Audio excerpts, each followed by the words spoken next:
finally I found something that could be really special for you guys, and I'm really excited about this piece. It's a piece of seam opal, but it's got some pattern in it that is really unique. It's called striated pattern. It's the same pattern as actually the rainbow serpent, and I am hoping that we can cut something out of that amazing pattern. So when I put the gemfish light into the color bar, I can see that it does travel through, but the color's quite dense. So it's going to be interesting to see what happens. So let's get on that wheel. Well, we've got some lovely pattern going on all the way from there to there, but it also still travels right back to there, and there's some color hiding away in there, and then it disappears for a bit and starts there. So essentially there's a possibility of a stone all the way through there, that area, that whole area there. So maybe we get something decent, but let's clean it up and see what happens.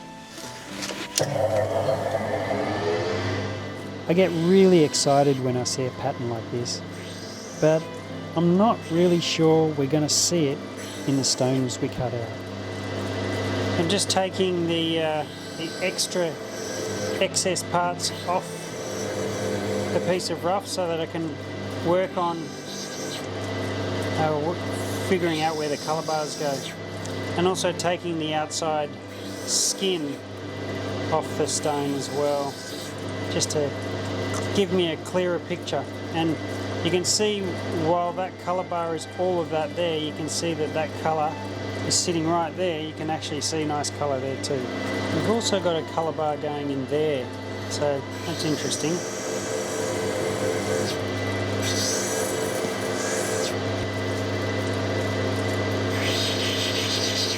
So even though I'm just touching the color bar, the reason why I'm doing it is because usually when opal comes out of the ground, it's got a skin that doesn't show the color quite as well. So if you just take that little bit of skin off, it gives you a better picture of what's going on in that pattern and that skin, or that color.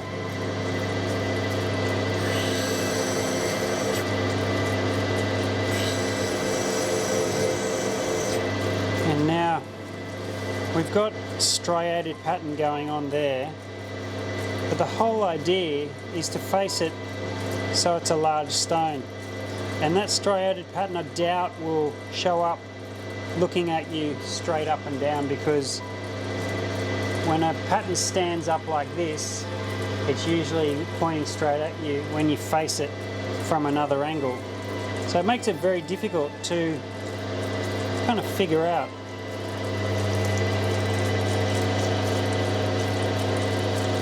I thought I saw a crack, so I thought I'd better get the gem torch and have a quick look. And it doesn't seem to be one. It's not glinting. It looks like it's more just a potch line more than anything else. Let's get my other glasses because they're stronger, and I'll get a better idea. So I'm just going to do a little test to see what that colour face is like on this little corner here. Just see what it faces like from the other side. It seems to look quite nice. My question is it as nice as that? And that's pretty nice. So I think I'm going to stick to facing this side, which means I've got to grind down all of that down to that colour bar.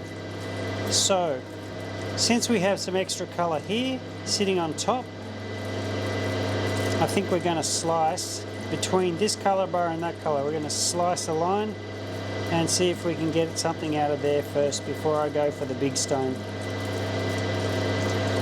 I think that's worth the risk. Let's do it.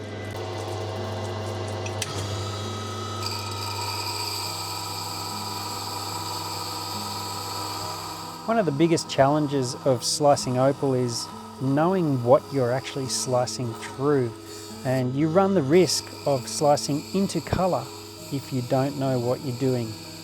And in this case, I really didn't know. And as you will see down the track, that opal is just so random.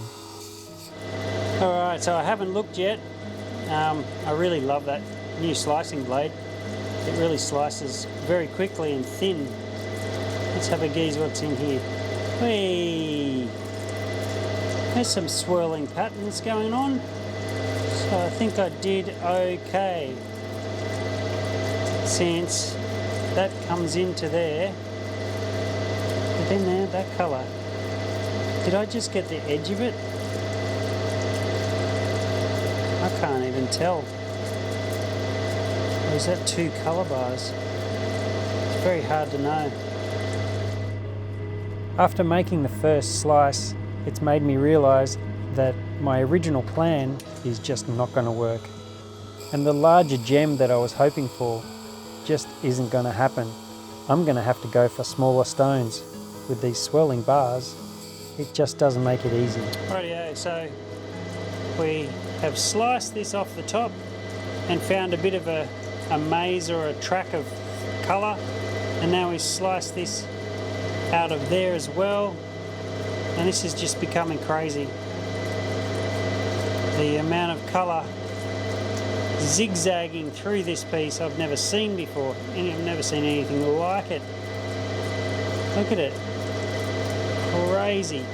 Well, I'll put these two pieces down for now, and let's have a little bit of a play with this.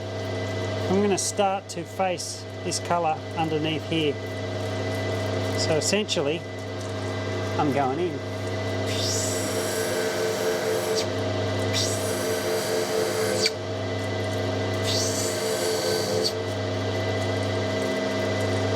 I'm going to slice that off there as well.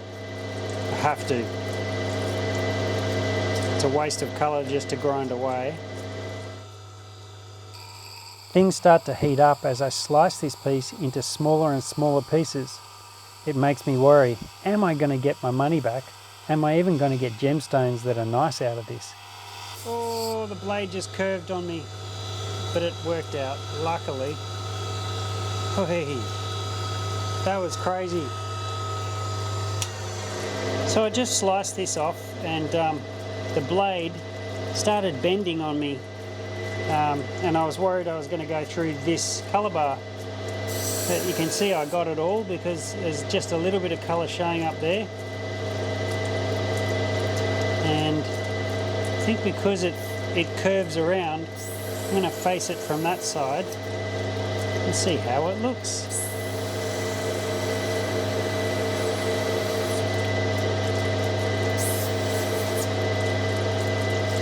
That's okay colour. Put that down for now. And then let's come back to this.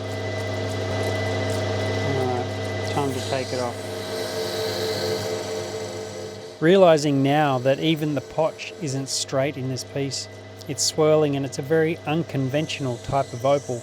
It is seam opal, but it has a meniscus effect to it, which is curvature of all the potch and colour. So even though I'm grinding down the potch line, is the potch line when I get to the colour bar going to be straight or curved? And my thought, it's probably going to be curved, and let's hope not concaved. Alright, so the colour's just starting to come through, and it's looking quite nice there.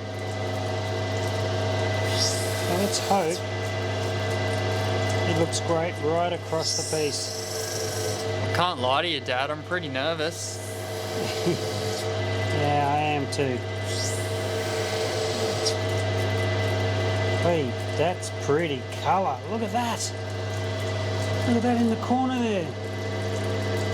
That's nice stuff. Good start. Oh, this is really nice colour. Far out, that's nice. So if we have this type of colour going in at least 10 carats, we've got something really nice. Really nice. I'm getting excited. Slowly creeping over further and further.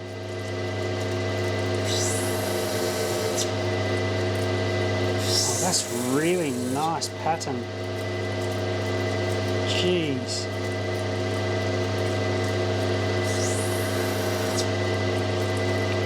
because it dips down, there's a potch that dips down and then back up, and then that's straight. Maybe I should slice it just a little bit off there, so that I've got an extra little stone sitting here, because I'm going to have to grind that fair way down, and I don't want to lose the best colour. So I might just slice that off again.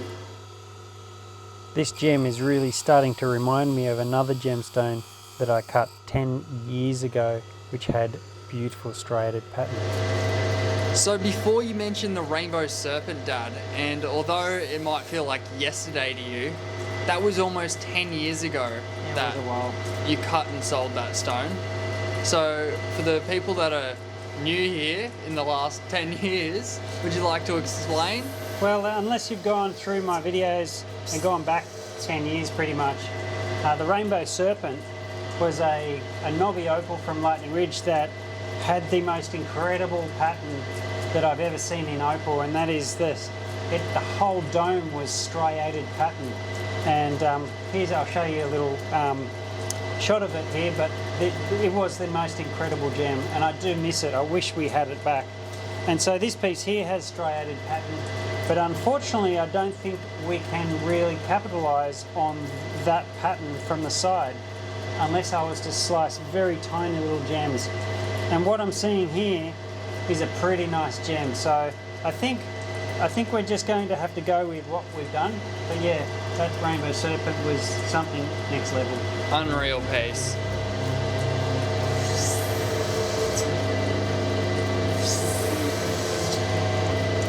That magical pattern is slowly creeping across the piece, and let's hope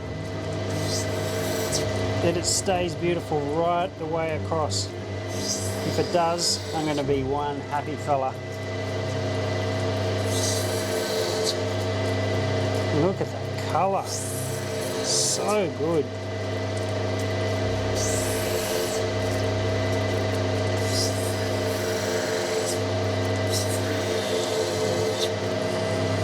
Oh dear.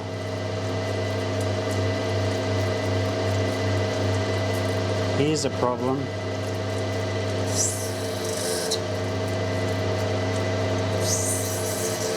And that's a problem I didn't encounter. No. So what I'm seeing is this potch right in the centre is starting to dip down, so it's been curving the whole time. So it's curved from here, it's curved right into the good colour. So I'm not sure what I'm meant to do here, because that dips deep down. I can see it goes right down. That's a shame. What am I meant to do? Huh? I think you have to keep going down on that side.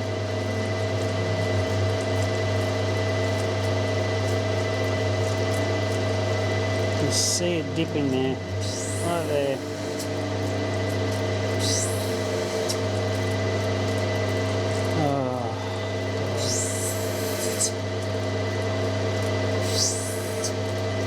So that's really nice colour there, and extremely nice colour there, but that is annoying me.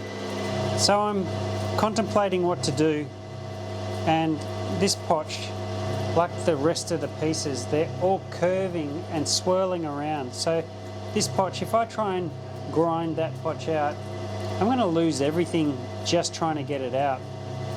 And so while the best colour's over here, I think the only thing I can do is slice right through that potch and go for stones on either side of the curve.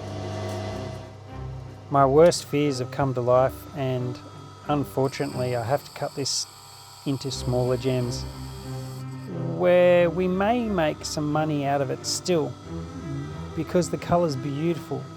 I was just really had my heart set on a really nice large gem.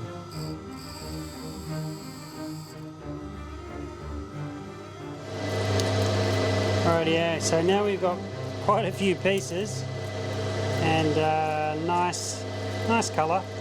So we'll just take the potch off this, and there There's a nice little triangle there. Let's put that away. This is a really nice gem right here. Very nice gem.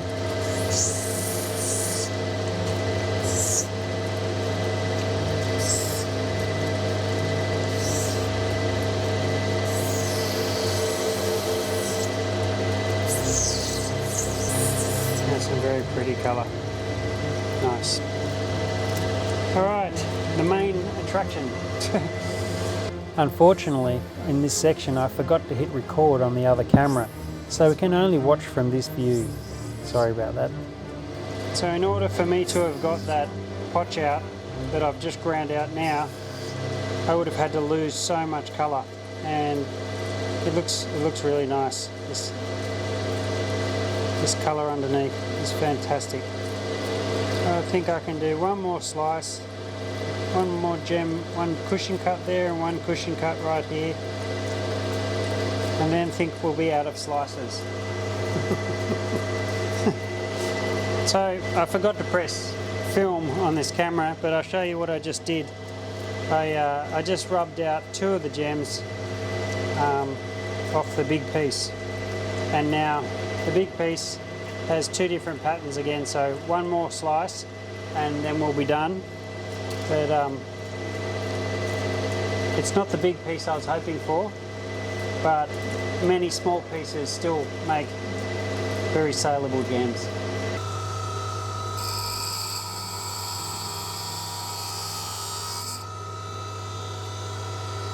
Beauty.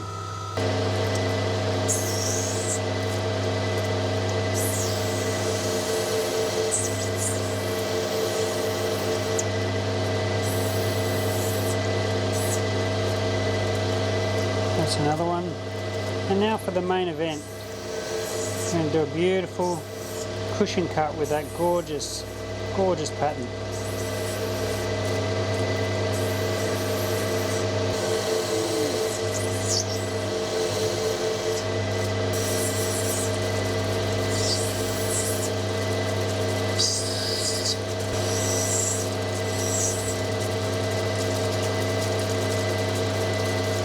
That's a gorgeous cushion cut. Really happy. Very nice.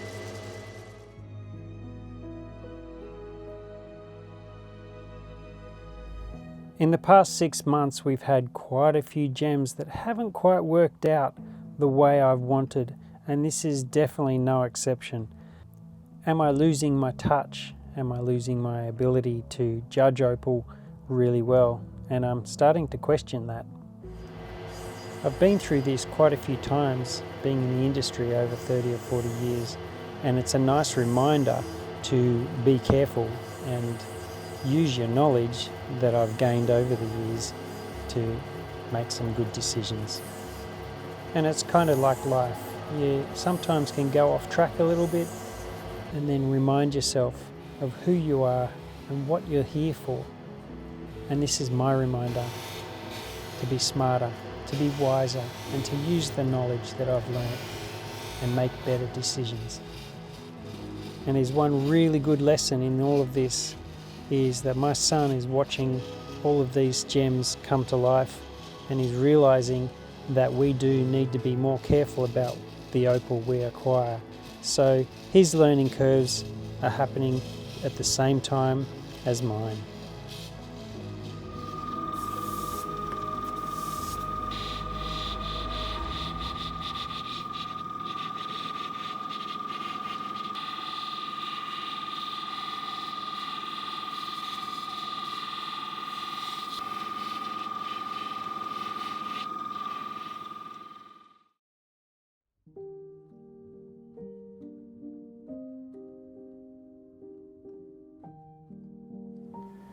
So we did a lot of slices on this one. Because of the colour bars that swirled around too much, it was very difficult to tell what we were going to get. But I'm really happy with the 3 stones that I have so far. I have more to cut, by the way. But the first one is a 6.48 carats, 6.48 times, and I think $4.50 a carat. And that's around about the $3,000. So happy with that one, really, really nice. The next one is 2.82 2.82 times, it's the same carat price, I reckon, which is $1,300 for the stone, which is not bad. And the little cushion cut is 1.87, and I don't really need to put that on the calculator. I think that's around about a $600 stone. So not bad. Tell me in the comments what it adds up to. The parcel cost me $3,800, so did I make a profit? Thanks for watching, and we'll see you next time.